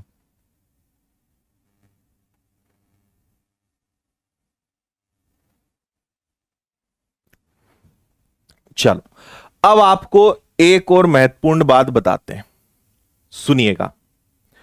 अब मैं आपको यह सिखा रहा हूं कि डायरेक्ट इसी मेथड के अंदर हमें डायरेक्ट आप सेकेंड ईयर का कंपाउंड इंटरेस्ट का परसेंटेज कैसे निकाल सकते हो। तो इसकी एक बहुत सुंदर ट्रिक है, 2r प्लस आर का स्क्वायर अपॉन 100। आप किसी भी ब्याज की दर को इसमें रखिए, आपको डायरेक्ट सेकेंड ईयर का रेट ऑफ इंटरेस्ट मिल जाएगा। सुनो कैसे। जैसे मैंने कहा कि भैया बताओ, अगर ब्याज की दर 5% हो तो 2 साल का चक्रवृद्धि ब्याज परसेंटेज में कितना होगा, है ना। अगर ब्याज की दर 5% हो तो 2 साल का चक्रवृद्धि ब्याज कितना होगा, तो इसमें वैल्यू रख दो। आर की जगह 5 रखोगे तो 2 × 5 प्लस 5 का वर्ग बटे 100, तो ये बन जाएगा 10। 5 का वर्ग 25 बटे 100, और 25 में अगर 100 का भाग दोगे तो वो आएगा 0.25, और 0.25 इसमें जुड़ेगा तो आप कहोगे कि दूसरे साल का चक्रवृद्धि ब्याज कितना होता है, 10-25। फिर कोई भी क्वेश्चन दिया रहे, आपसे कहेंगे कि भैया 30,000 रुपए हैं, ब्याज की दर 5% है, समय 2 साल है, तो बताओ कितना चक्रवृद्धि ब्याज लगेगा। तो आपको पता है कि अगर ब्याज की दर 5% हो तो 2 साल का कितना चक्रवृद्धि ब्याज होता है, वो होता है 10.25। तो आपको सिंपल 30,000 रुपए का 10.25% निकालना है और आंसर आ जाएगा। ठीक है, तो ये तो मैंने आपको फॉर्मूले टाइप भी बता दिया, मैं आपको बहुत बेसिक मेथड भी बताता हूं। एक साल का अगर 5 है तो 2 साल का 10, और 5 का वर्ग कितना होता है, 25। ये आ गया 2 साल का चक्रवृद्धि ब्याज। ठीक है, और देखो रेट। अब मान लीजिए ब्याज की दर 6% है ना, तो आप क्या करोगे, दूसरे साल का क्या होगा, देखो 1 साल का 6 तो 2 साल का 12, और 6 का वर्ग कितना होता है, 36। ये दूसरे साल का आ गया। अगर ब्याज की दर 7% है, 1 साल का 7 तो 2 साल का 14, और 7 का वर्ग 49, ये दूसरे साल का चक्रवृद्धि ब्याज आ गया, है ना। मैंने कहा ब्याज की दर 9% हो तो 2 साल का बताओ, 1 साल का 9 तो 2 साल का 18, और 9 का वर्ग कितना हो गया, 81। आपको लॉजिक समझ में आ रहा होगा। आप वर्ग करके 100 का भाग दे रहे हो, 2 अंक के बाद दशमलव लगाओगे तो यही आएगा। लेकिन अगर ब्याज की दर 12% हो तो क्या करेंगे, तो देखो, अगर इसको डायरेक्ट करना है तो कैसे करोगे? 1 साल का 12 तो 2 साल का 24 और 12 का वर्ग 144। तो 144 मतलब 144 बटे 100, 144/100। तो वो कितना हो जाएगा? 24 और 1 25.44%। ये आ गया, समझ रहे हो? 2 × 12 प्लस 12 का वर्ग बटे 100। तो 12 का दुगना 24 और 12 का वर्ग 144 मतलब 1.44। तो ये कितना बन जाएगा? 25.44% ये बन जाएगा। आ रही बात समझ में?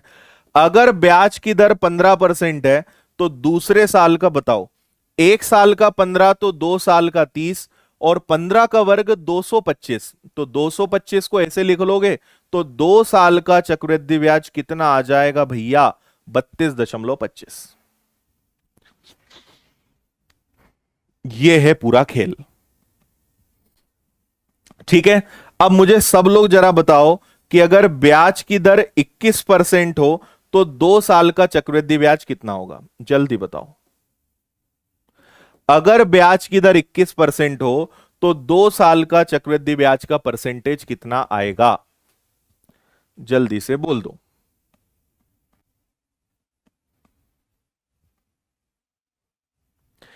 एसी ट्रिक 3rd ईयर की भी है, 4th ईयर की भी है, सब मैं आगे बताऊंगा। ठीक है, 21 है तो 1 साल का 21 तो 2 साल का 42 और 21 का वर्ग होता है 441 मतलब 4.41। तो ये आ गया आपका 46.41%। ये 2 साल का ब्याज है 46.41। आया समझ में इतना?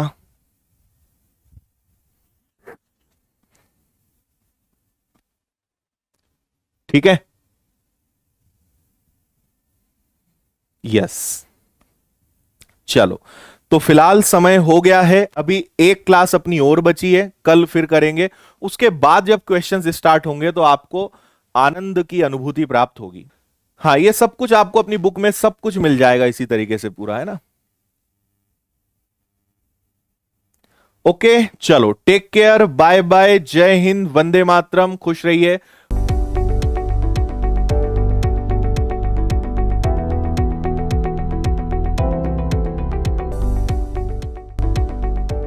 Okay, so let's start compound interest class number 2 करते हैं शुरुआत। कल का मैं एक बार आपको क्विक रिवीजन करा देता हूं। कल मैंने आपको सबसे पहले तो बताया था कि हमारी कौन कौन सी मेथड्स होती है। तो हमने सबसे पहले बात करी थी ट्री मेथड के बारे में, फिर हमने बात करी थी रेशो मेथड के बारे में, फिर हमने बात करा था डायरेक्ट इफेक्टिव रेट मेथड के बारे में।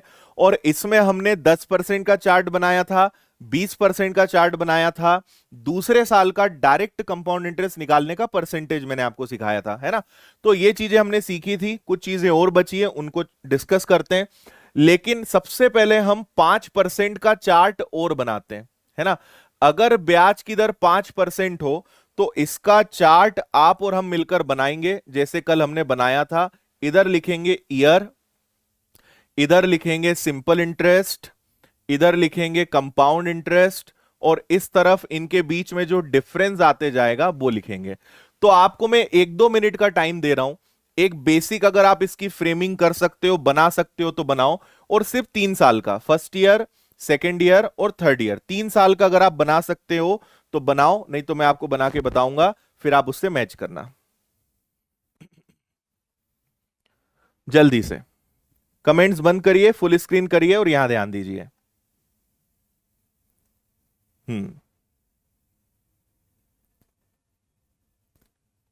ठीक है, चलो कमेंट्स को बंद कर देते हैं, फुल स्क्रीन करिए, चार्ट बनाइए। हम्म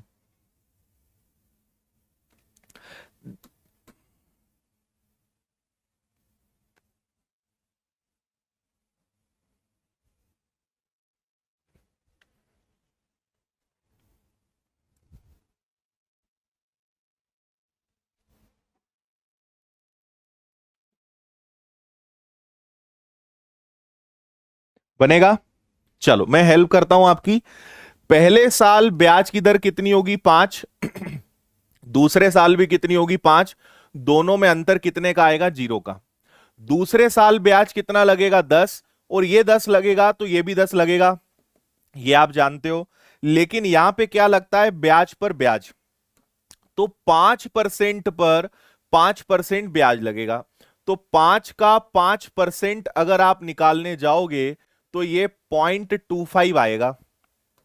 ठीक है, 5 पर 5% ब्याज लगेगा, तो ये आपका 0.25 और इसमें जुड़ जाएगा। ठीक है, 0.25 इसमें और जुड़ जाएगा, तो टोटल आपका क्या बनेगा? 10.25%। तो दोनों में डिफरेंस कितने का आ जाएगा? दोनों में डिफरेंस आ जाएगा 0.25 का। ठीक है, 0.25% का। तीसरा, 1 साल का 5, 2 साल का 10, तो 3 साल का कितना होगा? 15 तो होगा ही होगा, तो यहां भी 15 होना ही होना है। अब इस पर भी आपको फिर से ब्याज देना है और इस पर भी आपको फिर से ब्याज देना है ना? तो आपने 5 का 5% यानी 0.25 आपने निकाला था, अब इसका निकालना है। तो देखो मैं यहां लिख देता हूं, 10.25 का 5% अगर मुझे निकालना है तो 1025 का 5 गुना होगा 5125। 2 अंक यहां है और 2 जीरो है, मतलब 4 अंक के बाद दशमलव लगेगा, तो ये यहां पे और जुड़ जाएगा, तो ये आ जाएगा 0.5125%। और अगर आप सबको जोड़ दोगे तो ये आ जाएगा 15.7625%। और दोनों में कितने का डिफरेंस आ जाएगा? दोनों में डिफरेंस आ जाएगा 0.7625% का, है ना? ये चैप्टर थोड़ा कैलकुलेटिव तो है, आप अगर सोचोगे कि कुछ भी ना करना पड़े तो फिर गलत है वो, आपको कैलकुलेशन तो करना ही पड़ेगा। लेकिन मैं क्या करूंगा कि आपका कैलकुलेशन कम करवा दूंगा, है ना? जितना कैलकुलेशन करना पड़ सकता है उसका हम 30-40% कैलकुलेशन में काम कर लेंगे। लेकिन आप सोचो कि कैलकुलेशन करना ही ना पड़े, तो ऐसा नहीं हो सकता, कैलकुलेशन तो करना पड़ेगा, है ना? लेकिन बहुत कम पर हम ले आएंगे, उतना मैं आपको बना दूंगा कि कैलकुलेशन बहुत कम में आपका काम हो जाएगा। ठीक है, लेकिन ये बेसिक चीजें हैं, ये हमें सीखना है कि ये कैसे कैलकुलेट होती है, तो ये मैंने आपको बताया। हम दशमलव के बाद अगर 4 अंक ना भी लें तो 15.76% ले सकते हैं, ये भी पर्याप्त आपके लिए है। तो ऐसे तीसरे साल का कंपाउंड इंटरेस्ट का चार्ट पूरा बनता है। ठीक है जी, अब आगे बढ़ते हैं। एक चीज मैं आपको रिवाइज कराता हूं, मैंने कल आपको सेकेंड ईयर का तरीका बताया था, आपको याद होगा, 2r प्लस r² अपॉन 100। इससे आप किसी भी ब्याज दर का डायरेक्ट दूसरे साल का परसेंटेज निकाल सकते हो। अब हम सीखेंगे आज सबसे पहले तीसरे साल का, फिर चौथे साल का। तो अगर मुझे डायरेक्ट थर्ड ईयर का, तीसरे साल का, अगर कंपाउंड इंटरेस्ट का परसेंटेज निकालना है तो उसका तरीका क्या होता है? ठीक है, उसका तरीका होता है 3r, 3r का स्क्वायर और r का क्यूब।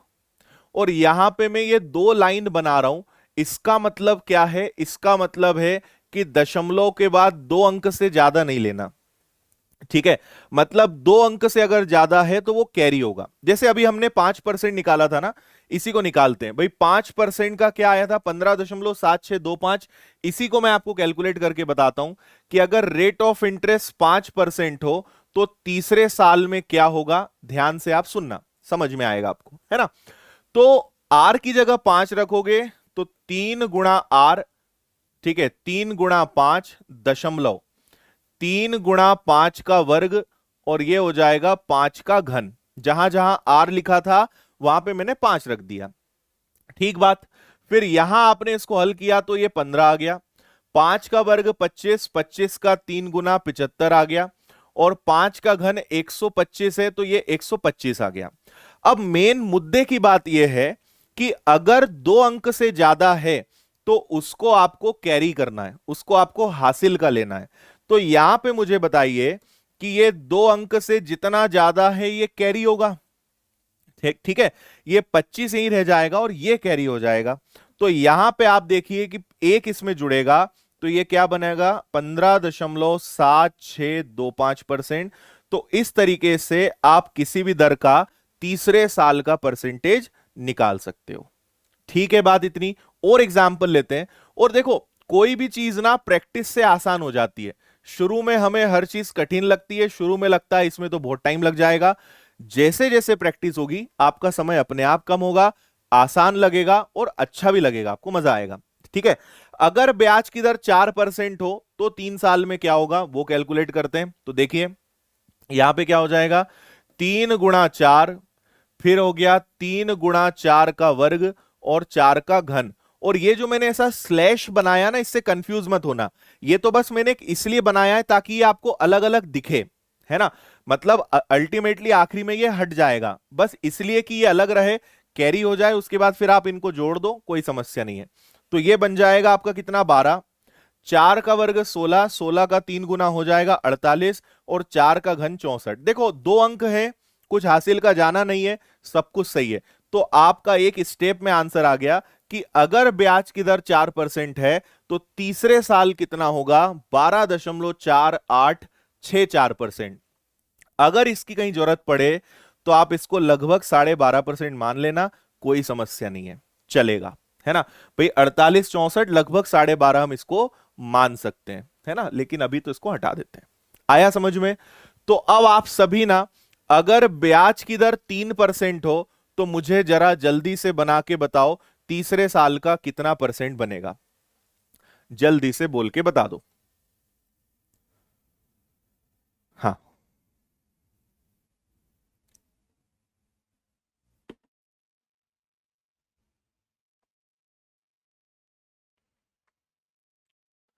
ब्याज की दर अगर 3% हो तो 3 साल में क्या होगा, ये आपको बताना है इसी मेथड से।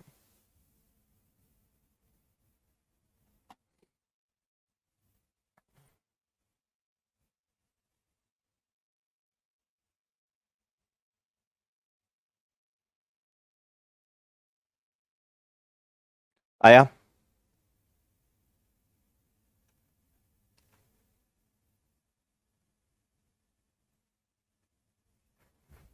देखो आप क्या करोगे, 3R तो 3 × 3, फिर डेसिमल 3 × 3 का स्क्वायर, और 3 का क्या हो जाएगा, क्यूब हो जाएगा। इतनी बात ओके है। अब क्या करोगे, ये तो आपका बन जाएगा 9, 3 का वर्ग 9, 9 का दुगना हो जाएगा 18, और 3 का घन कितना होता है, 27। तो ये आपका क्या बन जाएगा, सॉरी सॉरी 18 कहां से आ गया, 9 × 3 = 27। 3 का वर्ग 9, 9 × 3 = 27 और 27। तो आपका आसानी से पता चल गया, 2727%, ये आपका आंसर आ जाएगा। ठीक है। चलो अब सब लोग मुझे जल्दी से बताओ कि अगर ब्याज की दर 6% हो तो तीसरे साल में कितना ब्याज लगेगा, जल्दी से बता दो। फॉर्मूला आपके लिए फिर लिख देता हूं मैं, 3R, 3R का स्क्वायर और R का क्यूब। ठीक है, 2 2 अंक वाला नियम याद रखना है, यह सबसे जरूरी है। करो।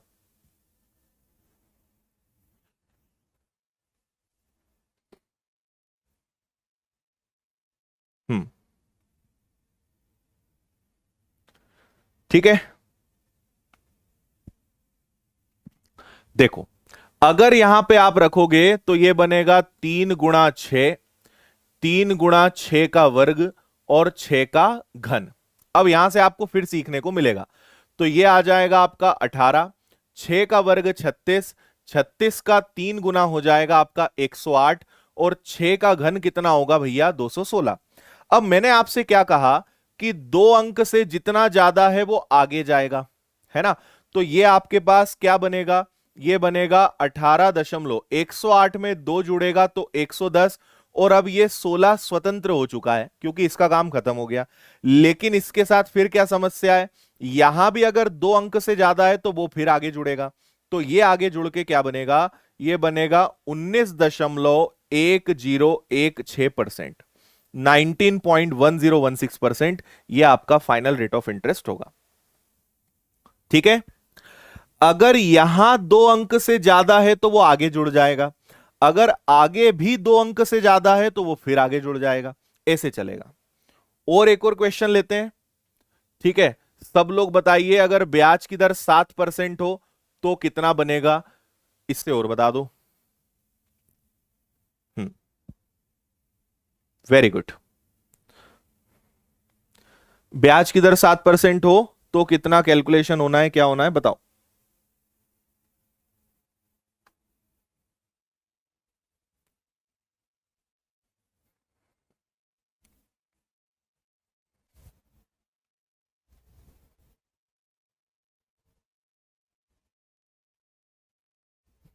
ठीक है, देखो 3 गुणा 7 और 3 गुणा 7 का वर्ग और 7 का घन, क्लियर है। ये आपका बन जाएगा 21। 7 का वर्ग 49, 49, 49 का 3 में गुणा करेंगे तो ये बनेगा 147। और 7 का घन कितना होता है, 343, है ना। अब एक काम करो, 3 जब इसमें जुड़ेगा तो इधर आपके पास केवल 43 बचेगा, ये बनेगा 150। 150 का 50 रह जाएगा और एक इसमें जुड़ जाएगा तो ये बन जाएगा 22.5043। लिख दूं डायरेक्ट, चल जाएगा क्या? 22.5043 ये आपका आंसर आएगा। अब ओके, सब कुछ बढ़िया। कोई डिमांड कर रहा है सर 10% का भी बता दो, बिल्कुल बता देते हैं। देखो, अगर ब्याज की दर 10% हो तो क्या करेंगे, तो ये हो गया आपका 3r और r का क्यूब। तो 10 गुणा 3 करा, फिर 3 गुणा 10 का वर्ग करा और 10 का घन किया, तो ये आपका बन गया 30। 10 का वर्ग 100, 100 में 3 का गुणा किया 300, और 10 का घन कितना हो जाएगा भैया, 1000 हो जाएगा। ठीक है, अब क्या होगा, ये 2 अंक के बाद ये दोनों बचेंगे, ये दोनों जाएंगे इधर, है ना। तो ये हो गया आपका 30 दशमलव, 300 में 10 जुड़ेगा तो ये बनेगा 310। ठीक है, और उधर के 2 जीरो हैं जिसका कोई सेंस नहीं है, तो इनका इनका अब काम नहीं है, और यहां 2 अंक से ज्यादा जितना है वो इधर आ जाएगा, तो ये इसमें जुड़ के क्या बनेगा, 33.1%, 33.1% ये आपका आंसर हो जाएगा। ठीक है, चलो ये हो गया तीसरा साल। अब चलते हैं चौथे साल की तरफ पे। डायरेक्ट अगर मुझे 4th ईयर का निकालना है तो वो सीआई का परसेंटेज कैसे निकालेंगे, और ये सबसे ज्यादा कैलकुलेटिव है ना, सबसे ज्यादा कैलकुलेशन इसमें लगेगा। मैं आपको यहां पे एक और छोटी सी बात पहले बताऊंगा। आपको पता है कि 2 साल का क्या था, 2 साल का था 2r प्लस r² अपॉन 100। तीसरे साल का क्या था, 3r। एक्चुअल में ये पता है क्या था, 3r plus 3r² plus r⁴। ठीक है, इसमें एक्चुअल में 100 का भाग देते हैं और इसमें 10,000 का भाग देते हैं। ठीक है, ऐसे भी आप कर सकते हो, ऐसे लिख सकते हो, या फिर जो मैंने 2-2 अंक वाला तरीका बताया वो, लेकिन ये दिखने में थोड़ा भारी भरकम होता है इसलिए हमने वैसे लिखा। बाकी एक्चुअल तरीका इसका ये होता है, जैसे जैसे आगे बढ़ोगे 100 का गुणा होते जाएगा। चौथे साल का नियम क्या होता है, चौथे साल का नियम होता है, एक्चुअल में आपको इसको याद रखने का एक तरीका बताता हूं मैं। यहां पे क्या होता है कि सेकेंड ईयर की ट्रिक होती है 2-2, सेकेंड ईयर की ट्रिक होती है 2-1, थर्ड ईयर की ट्रिक होती है 3-3-1, और 4th ईयर की ट्रिक क्या होती है, 4-6-4-1। ठीक है, देखो यहां पे 2 आया, यहां पे 1 आया, तो हमने कहा 2-1। यहां क्या आया, 3-3-1, 331। अब क्या आएगा, 4-6-4-1। देखो 4-6-4-1 कैसे आएगा, 4-6-4-1, सबके साथ r लिख दो। ठीक है, और r की घात बढ़ाते जाओ, r की घात 1 कुछ नहीं लिखते, r की घात 2, r की घात 3, r की घात 4। ठीक है, यहां पे आप किसी का भाग नहीं देते, मतलब 1 का देते हो। यहां किसका भाग देते हो, 100 का। यहां किसका भाग दोगे, 100 गुणा 100 यानी 10,000 का। यहां किसका भाग दोगे, 10,000 के आगे भी 2 जीरो लगाओगे। ये चौथे साल का तरीका होता है। ठीक है, तो ऐसे कर सकते हो, या फिर वही 2-2 अंक ज्यादा होंगे उसको आप कैरी फॉरवर्ड कर सकते हो। तो ये एक्चुअल में चौथे साल का तरीका होता है ना। देखो यहां r की घात 1, r की घात 2, r की घात 1, r की घात 2, r की घात 3, r की घात 1, r की घात 2, r की घात 3, r की घात 4। पहले 1 का भाग दिया, फिर 100 का, 1 का भाग, 100 का भाग, 10,000 का भाग, 1 का भाग, 100 का भाग, 10,000 का, और फिर आपका कितने का हो गया, 10 लाख का हो गया। तो ऐसे ये नियम बनता है, 21,331,4641। और चौथे साल से आगे के क्वेश्चंस नहीं आते हैं तो उसकी चिंता आप नहीं करना। हाँ, क्लियर। हम्म, ठीक है। अब ये और ज्यादा गहराई में तो अभी अपन नहीं जाएंगे कि ये और क्यों ऐसा होता है, अभी तो आप इतने से काम चलाओ, इतना आप याद रखो कि ऐसे ये चीज चलती है ना। जैसे यहां पे हम क्या कर सकते हैं, एक एग्जाम्पल लेते हैं। तो मैं इसको वापस लिखता हूं भाई, 4 हो गया, 6 हो गया, 4 हो गया, और 1 हो गया। 4, 6, 4, 1 है ना। 1 को हम अगर ना भी लिखें तो चलेगा, ये 1 ना भी लिखें तो चलेगा, जैसे हमने यहाँ पे आर लिखा है, तो इसको हम हटा देंगे। ठीक है, ये आपके सब में प्लस लग जाएगा यहां पे, और इसको सबको आप 100 से डिवाइड कर दोगे।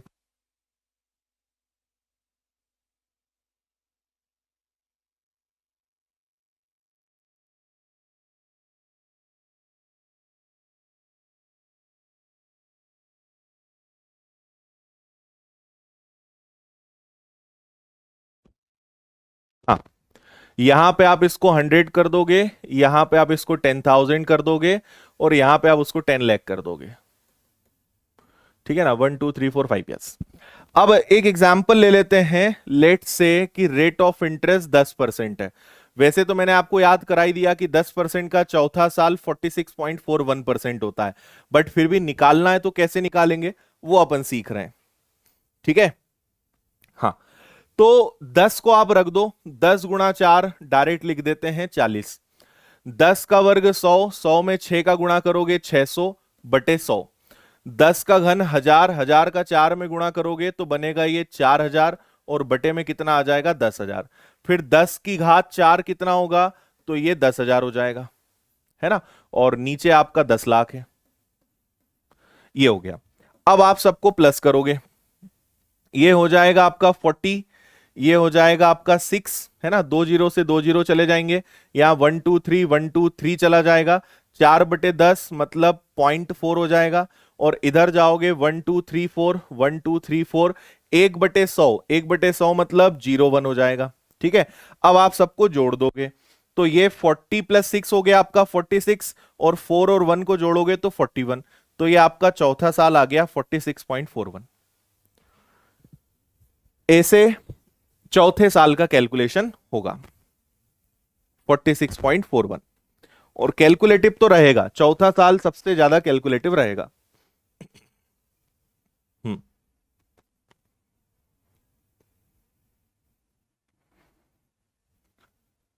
ठीक है। हाँ,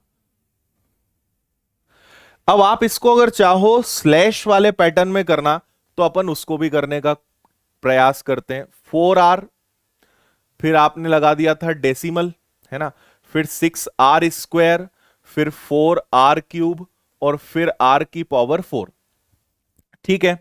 तो R कितना ले रहे हैं हम, 10 ले रहे हैं, तो ये कितना बन जाएगा, 40।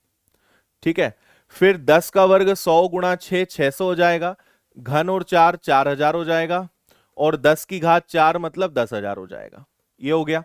2 अंक के बाद जितना भी एक्स्ट्रा है वो आगे, आप वही 2 अंकों वाला नियम लगा लो, बेस्ट है वो। यहां से 2 अंक ज्यादा है आगे, यहां से 2 अंक, यहां से 2 अंक, 2 2 अंक वाला नियम लगाइए। 2 अंक से जितना ज्यादा है उसको आगे ले जाओ, है ना। तो यहां पे इन 2 अंक के अलावा इतना एक्स्ट्रा है, ये आगे जाएगा। ठीक है, मैं एक एक चीज लिख के बता रहा हूं आपको।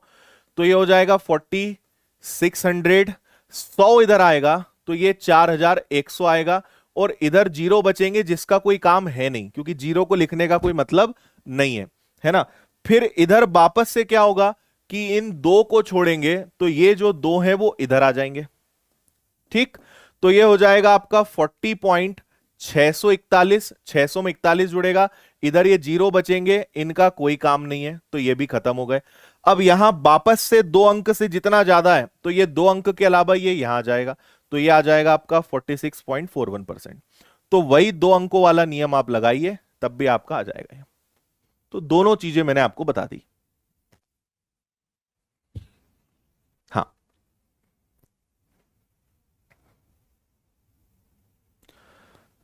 बिल्कुल,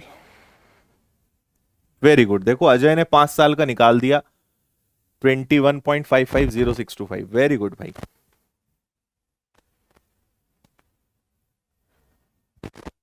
है ना, ये वाला कर लो, इससे अच्छा लग रहा है तो 2 अंक से जितना ज्यादा है आगे जुड़ता जाएगा। ठीक है, तो ये तीनों दिमाग में छाप लो, इसमें तो कोई समस्या है नहीं। मेन आपको तीसरे और चौथे साल के लिए मेहनत करनी है, और मेहनत भी इसीलिए करनी है क्योंकि आपने ऐसा पहले नहीं पढ़ा है। अगर ऐसा पहले पढ़ा है, मुझसे ही पढ़ा है, या आपको पहले से पता है, तो फिर आपको ये ज्यादा भारी भरकम नहीं लगेगा। लग रहा है तो थोड़ी सी प्रैक्टिस की जरूरत है, थोड़ी प्रैक्टिस करिए, आराम से सेट हो जाएगा, और बहुत जल्दी आप इन चीजों को कर लेंगे। ठीक है, चलो अब एक 5% का और निकालते हैं। सब लोग करो जरा, अगर ब्याज की दर 5% हो तो जरा 4 साल का निकाल के बताओ। हम ऐसे ही करेंगे, 4 6 4 1। यहां आर आ जाएगा, फिर आर आ जाएगा, फिर आर आ जाएगा, फिर आर आ जाएगा, आर की पावर 1। ठीक है, स्क्वायर, क्यूब और 4, और इनमें लगा देंगे स्लैश। 2 2 अंक से ज्यादा है कैरी होगा। चलो जल्दी से करके बताओ, 5% चौथा साल।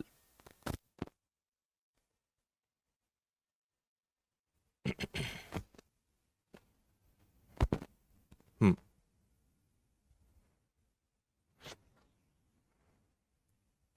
अच्छा, हाँ बिल्कुल बिल्कुल।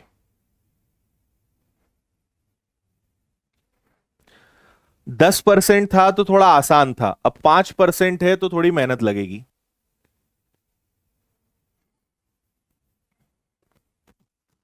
देखिए, 5% रखोगे तो 5 × 4 हो जाएगा 20। 5 × 4 कितना हो जाएगा? 20। 5 का वर्ग 25, 25 × 6 कितना हो जाएगा? 150। 5 का घन 125। ठीक है, 125 का 4 गुना करेंगे तो 500 आना चाहिए, और 5 की घात 4 मतलब 625। है ना, देखो 5 का वर्ग 25, 25 × 6 150, 5 का घन 125, 125 का 4 गुना 500, और 5 की घात 4 यानी 625। 2 अंक से जितना ज्यादा है वो आगे जाएगा, तो ये इधर जाएगा। तो अंत में केवल क्या बच जाएगा? यहां पे बच जाएगा सिर्फ 25। है ना, अभी 25 ही रहने देते हैं, और 6 इसमें जाके क्या बन जाएगा? ये बन जाएगा आपका 506। है ना, अब 506 का भी 6 यहीं रह जाएगा, और 5 आगे चला जाएगा। ठीक है, ये 5 इधर चला जाएगा, तो ये बनेगा 20.150 में 6 जुड़ेगा तो 156। है ना, और यहां पे आपका 06 और 25 ये स्वतंत्र हो चुके हैं, यहां पे फिर 56 रह जाएगा, एक इधर चला जाएगा आपका, तो ये क्या बन जाएगा? ठीक है ना, अरे गड़बड़ कर दिया मैंने, 150 में 5 जुड़ेगा ना, 155 सॉरी, तो ये 2 अंक रहेंगे और एक इधर चला जाएगा, तो ये बनेगा 21। ये आपका 55 है, 550625। ये 5% का चौथा साल आएगा, 21.550625। लेकिन आपको बस याद इतना ही रखना है, 21.55%, इतना ही याद रखिए, काफी है। वेरी गुड, समझ गए बात? चलो, तो ये अपना डायरेक्ट इफेक्टिव रेट हुआ, दूसरा साल, तीसरा साल, चौथा साल कैसे निकालना है वो सारी बातें मैंने आपको बताई। अब हम चलते हैं नेक्स्ट मेथड पे, जिस मेथड का नाम है x+y+x×y/100। ये वाला भी बहुत काम का मेथड है, और ये आपको कई बार बहुत जल्दी आंसर ला देगा। है ना, जैसे एक छोटा सा उदाहरण लेते हैं। मान लीजिए मैंने कहा कि 20,000 रुपए हैं हमारे पास। ठीक है, ब्याज की जो दर है वो इसमें यह हुआ कि पहले साल, फर्स्ट ईयर, ब्याज की दर 10% है, और सेकेंड ईयर, या 10 नहीं चलो 11 कर लें, पहले साल ब्याज की दर 11% है, और दूसरे साल ब्याज की दर 12% है। तो बताइए 2 साल बाद कितना चक्रवृद्धि ब्याज मिलेगा? है ना, अब समस्या क्या है उसको समझते हैं। ब्याज की दर अलग अलग है, ब्याज की दर कैसी है? अलग अलग है, और 11% और 12% को आप अगर भिन्न से करोगे, अनुपात से करोगे तो भी कठिन होगा, है ना। 11-12% का आप डायरेक्ट इफेक्टिव रेट बनाओगे तो भी दिक्कत आएगा। तो ये जो मेथड है ना, ये एक प्रकार का डायरेक्ट इफेक्टिव रेट निकाल देता है अगर इस प्रकार के परसेंटेज हैं तो, है ना। कि यार पहले साल अगर 11% ब्याज लगे, दूसरे साल अगर 12% ब्याज लगे, तो 2 साल में कुल ब्याज कितना लगेगा ये आपको वो बताएगा। समझ रहे हैं बात? तो सुनिए, यहां एक्स और वाई मतलब ब्याज की दर है। तो अगर एक्स है तो पहले साल हो गया 11, दूसरे साल कितना हो गया 12, ठीक है।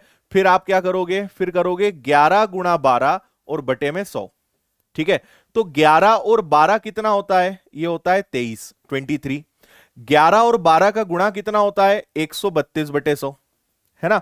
तो ये आ जाएगा आपका 23 और 1.32।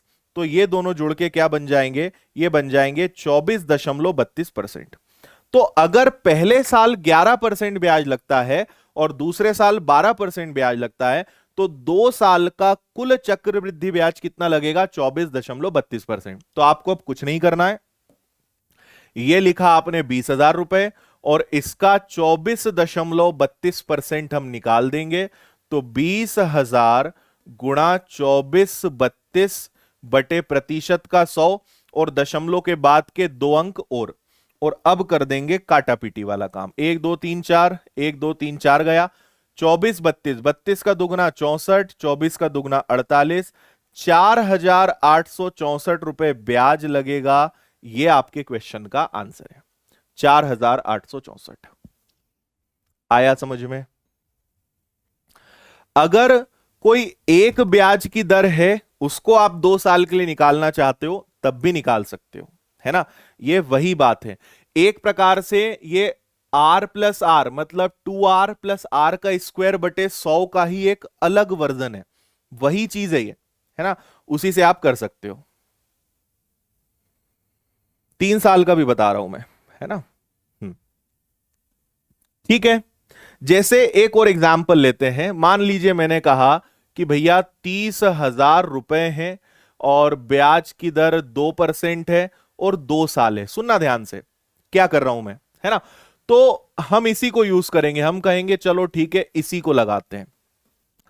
तो अगर 2% 2 साल का है, इसका मतलब पहले साल भी 2%, अगले साल भी 2%। तो पहले साल भी 2, अगले साल भी 2, 2 गुणा 2 बटे 100। तो ये आ जाएगा 4 और 4 में 100 का भाग दोगे तो 0.4, ये आ गया। अगर 2% 2 साल का होगा तो 4.04% ब्याज लगेगा। तो 30,000 में 4.04% निकालोगे और हल कर लोगे 404 का 3 गुना करना है। समझ गए? तो अगर एक ही ब्याज दर है तो कर सकते हो, अलग अलग ब्याज दर है तब भी कर सकते हो, 3 साल आ जाएगा तो भी करेंगे, वो मैं आपको बताता हूं। ठीक है, अब आपके मन में जो आ रहा है वो ले लेते हैं कि अगर 10,000 रुपए हो, पहले साल ब्याज की दर 2%, अगले साल ब्याज की दर 3%, उसके अगले साल ब्याज की दर 4%, तो बताइए 3 साल में कितना चक्रवृद्धि ब्याज मिलेगा, है ना। तो सुनो, हम क्या करेंगे, x plus Y plus X गुणा वाई बटे 100। अब इस नियम के साथ समस्या क्या है कि आप एक बार में 2 ही दर रख सकते हो, 2 से ज्यादा तो रख नहीं सकते, है ना। तो हम क्या करेंगे, पहले 2% और 3% को कैलकुलेट करेंगे, फिर इससे जो मिलेगा उसके साथ 4% वापस इसी फॉर्मूले में रख के और 3 साल का हम निकाल लेंगे। ठीक है, तो देखो पहले आप 4 को भूल जाओ, आप तो 2 और 3 से करो। तो देखना 2 प्लस 3 प्लस 2 गुणा 3 बटे में 100, तो ये कितना हो जाएगा, ये बन जाएगा आपका 5 और 3 दूनी कितना हो जाएगा, 3 दूनी हो जाएगा 6, 6 बटे 100, 6 बटे 100 का मतलब क्या हो गया, 0.6%। आ रही बात समझ में? तो अगर इन दोनों को लगाओगे, अगर पहले साल 2% है, दूसरे साल 3% है, तो 2 साल का कुल ब्याज कितना हो जाएगा, 5.06। कैसे आया, समझ गए? अब 2 और 3 को तो मर्ज कर दिया, एक बना दिया, अब इसके साथ 4 को मर्ज करेंगे, तो वापस से इन दोनों को फिर इसी फॉर्मूले में रखेंगे। तो 5.06 प्लस 4 प्लस 5.06 गुणा 4/100, तो ये बनेगा आपका 9.06, और ये कितना हो जाएगा, 5 इंटू 4 20, 24, 100 का और भाग दे दोगे तो ये आ जाएगा, और ये दोनों फिर जुड़ेंगे तो 9.2624%, ये 3 साल का ब्याज होगा। ठीक है, ये 3 साल का आपका ब्याज हो जाएगा। तो 2%, 3%, 4% का कुल चक्रवृद्धि ब्याज 3 साल में कितना होगा, इतना। तो ये हमने लगा दी एकदम शुद्ध देसी जुगाड़, है ना भाई। पहले इन दोनों को एक बनाया, फिर इन दोनों को एक बनाया, तो ये तीनों का कुल ब्याज कैलकुलेट हो गया। तो अब आपको कुछ नहीं करना है, 10,000 रुपए 9.2624%, और 1 2 3 4 जीरो और नीचे आ जाएंगे आपके, चलो इसको बाद में देख लेंगे। तो 10,000 गुणा 92624, 100 नीचे आना ही आना है, और दशमलव के बाद 4 अंक हैं, तो 4 अंक हैं मतलब आप 4 जीरो और लगा दोगे। ठीक है भाई, 10,000 से 10,000 कैंसिल हो जाएगा, 100 का भाग दे दोगे, 926.24 रुपए ब्याज लग जाएगा। ये आपका आंसर है। अब आप समझ गए होंगे।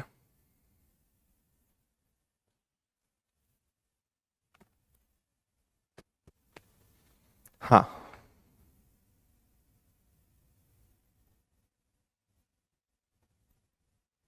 क्लियर, आनंद प्राप्त हुआ, मजा आया। ठीक है, और अभी मैं आपको बेसिक पढ़ा रहा हूं, अभी आगे जब क्वेश्चंस आएंगे, अभी तो पूरा चैप्टर बचा है, अभी चैप्टर शुरू ही नहीं करा है अपन ने, है ना।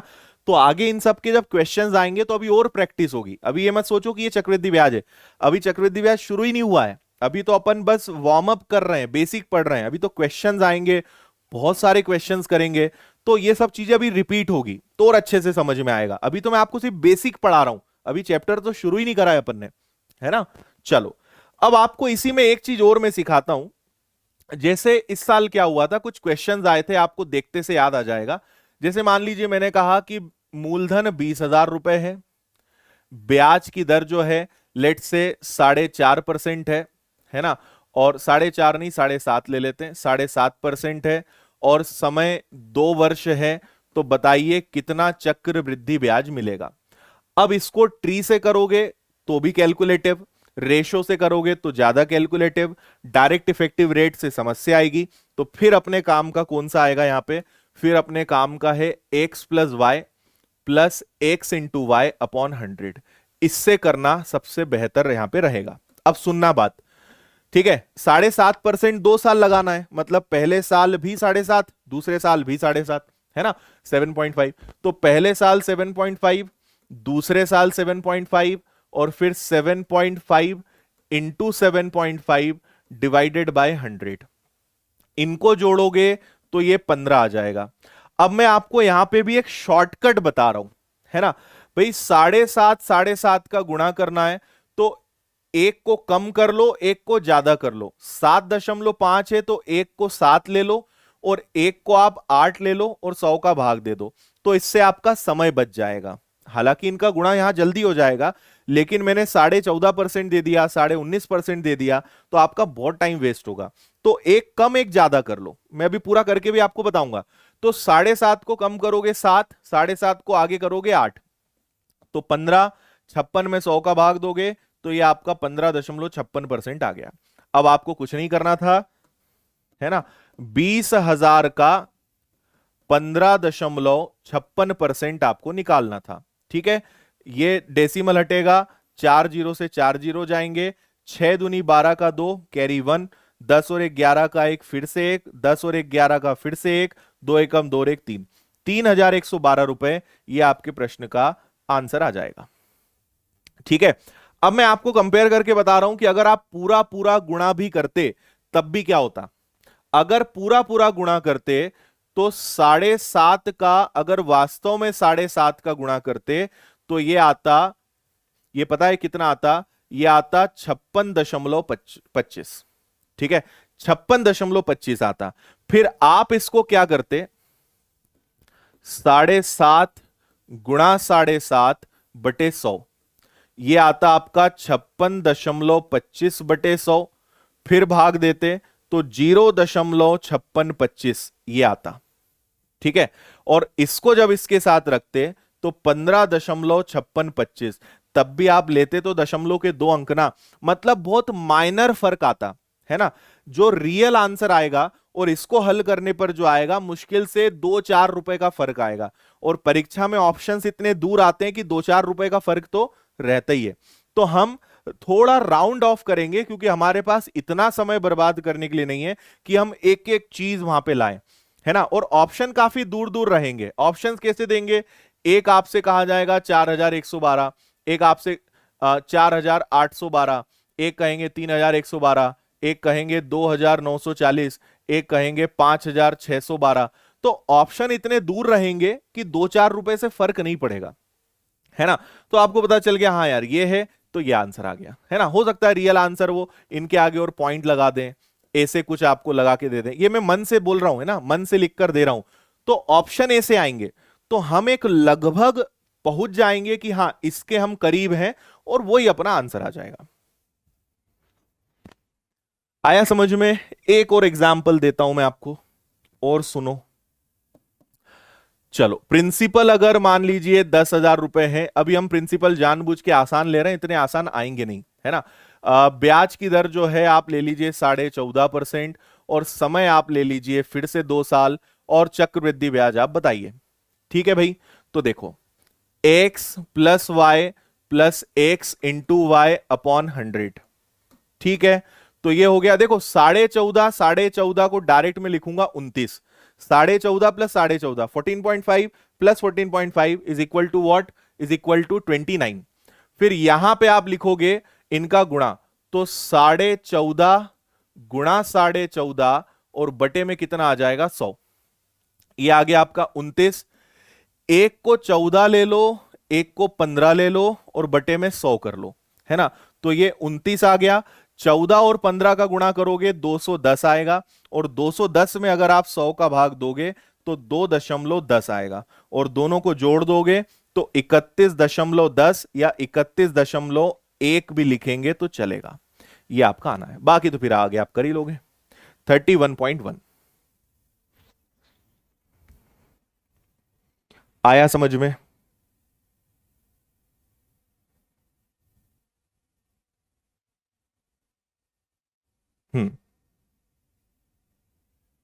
ठीक है जी, मजे।